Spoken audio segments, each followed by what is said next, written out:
All right, y'all, buckle up for this story. So, a white West Virginia couple adopted some black kids, and then they used them as slaves. This is incredible.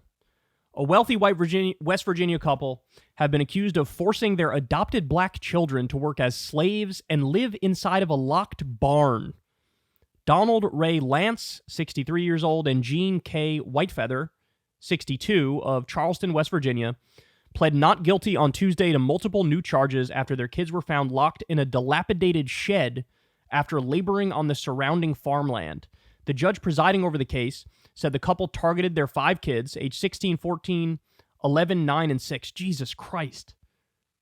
Because of their race, and they were, quote, used basically as slaves. So again, let's reiterate here.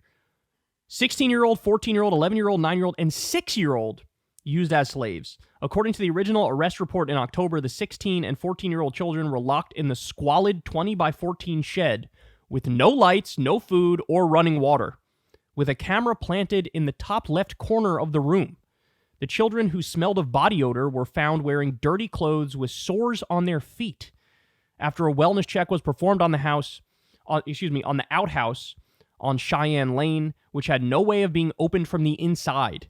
The shed sat on the grounds of the couple's 5-acre, 3-bedroom, $295,000 Sissonville property. They also owned an 80-acre, $725,000 home in Washington, which they sold after their arrest in October. So look, here are the two that were doing it. This is the face of pure evil here is what we're looking at. Man, that's astonishing. Whitefeather stated that the barn where the girl 16 and boy 14 were found was a teenage clubhouse, and they were not held against their will. The mother told deputies the children, who were all homeschooled, actually liked the shed they were locked in. However, the teenage girl told deputies at 6 p.m. they had been locked in the building for approximately 12 hours and were last given food at 6 a.m. The building only had a small RV porta potty and no running water, according to images from the inside and descriptions from the initial police report. The children were also forced to sleep on the hard concrete floor. The criminal complaint said if there was a medical emergency or fire, the children would be unable to exit the locked rooms to safety. Court documents said neighbors reported that the children were forced into farm labor and were not allowed inside the main house. This is getting darker and darker. Filings also state that the teenage boy found inside the outhouse reeked of body odor and had open sores on his bare feet. 3 hours after finding the older children in the locked shed, deputies found a 9-year-old girl holed up in a loft inside the family's locked main house. Lance came home with the 11-year-old boy, while Whitefeather surrendered their 6-year-old girl to authorities, who has been with friends from the couple's church. I don't know if I trust those people either, bro. Child Protective Services were called at the time and took custody of the children. The new charges the couple are facing include human trafficking of a minor child. Jesus Christ.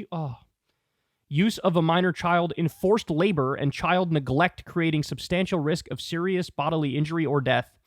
The upgraded charges also stem from the allegations of civil rights violations based on color, race, or ancestry. Their bond has now been set at $500,000 each, which is $300,000 more than each of the original bonds set earlier this year. The latest indictment claims the couple is guilty of human rights violations. They forced them into hard labor because of their race. What an absolute nightmare of a story. And here's the picture. And look, man, the thing that popped in my mind is, first of all, I can't believe this is happening, number one. But number two, since it did happen, okay, how many more of these are there out there, right? I mean, that's the logical reaction is, they call it one. How many more have something like this going on? Because, look, we all know of the horrific stories of the sort of like high-level operations, right? Like Jeffrey Epstein, for example. He was the CEO of Elite Sex Crimes Incorporated, and everybody knows that. And, you know, that's a story horrific in its own respect, but it looked like it was more of an organization. This seems like a mom and pop example of, yeah, we adopted some black kids and made them slaves. What the hell? How did anybody think they would get away with some shit like this? And by the way, maybe I'm naive. Maybe many of them do, like we pointed out. Maybe there's other mom and pop slavery operations out there. But when you think of like the Epstein stuff and you think of this, and then also, by the way, we've covered the story on this show. I forget which company it was. It was either Nestle or Hershey's, one of the like chocolate companies. They were using slave labor in South America, and that was proven. And a case on that went all the way to the Supreme Court. And the Supreme Court basically shrugged their shoulders and said, yeah, even if it's true, like, what are we supposed to do about it? What are we supposed to do about it? So it's sort of like it is what it is, and our hands are tied. That was basically their takeaway. So effectively, it became legal for Nestle or Hershey's or whatever companies, if their product line goes all the way back to forced labor in some other country, they just say, it is what it is. It's just the cost of business. That's insane, bro. That's insane. And then also, we cover this story. Remember, a lot of farm labor in the South was just slavery. It was just slavery.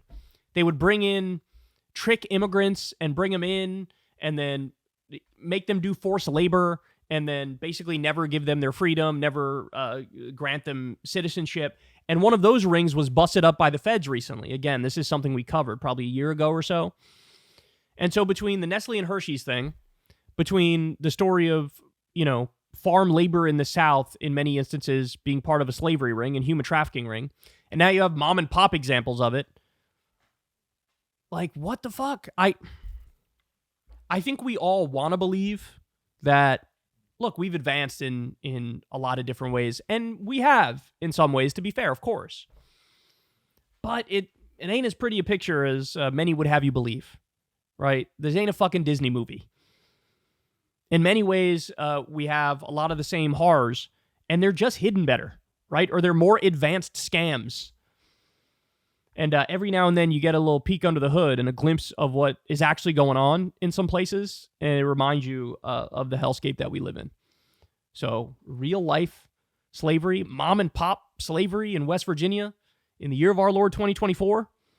Again, it makes me want to say, let's open up a massive investigation and find every single example of it. First of all, stop the corporate slavery, whether it's the farm laborers or Hershey's or whatever. Stop that. But also massive investigation to bust up all these mom and pop examples. Man, you got to be really strict with like adoption type stuff. You got to be really fucking strict. You can't just be saying yes to any Tom, Dick, and Harry that walks in the door and says, hey man, we're going to adopt. Oh, are you?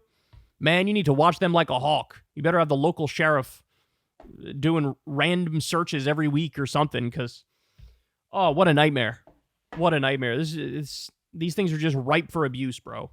And they call it one of the worst examples of it here. Hey, y'all, do me a favor and like and subscribe. It helps out big time in the algorithm. Click the bell as well for notifications when videos drop. And watch that video on screen right now. You know you want to.